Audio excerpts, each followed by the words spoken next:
মুনাফা হচ্ছে আমরা যখন কোনো জায়গায় ইনভেস্ট করি, যখন সেই ইনভেস্টমেন্টের উপর আমাদের যে লাভটা আসে, ওই লাভটাই হচ্ছে মুনাফা।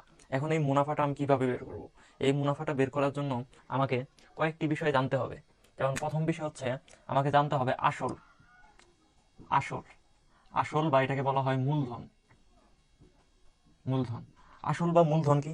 আসল বা মূলধন হচ্ছে আমি যেই টাকাটা ইনভেস্ট করতেছি, যেই টাকাটা ইনভেস্ট করতেছি অর্থাৎ যেই টাকাটা আমি কাজে লাগাচ্ছি, শতকরা হার। শতকরা হার শতকরা হার শতকরা হার কি? শতকরা হার হচ্ছে আমি যেই টাকাটা ইনভেস্ট করলাম, সেই টাকার উপর প্রতি 100 টাকায় আমাকে কয় টাকা করে লাভ দেবে।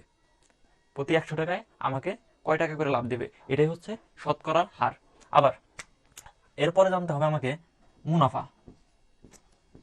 মুনাফা মুনাফা হচ্ছে ওই যে পুরো টাকার উপর যে লাভটা আসে, সেটাই হচ্ছে আমার মুনাফা।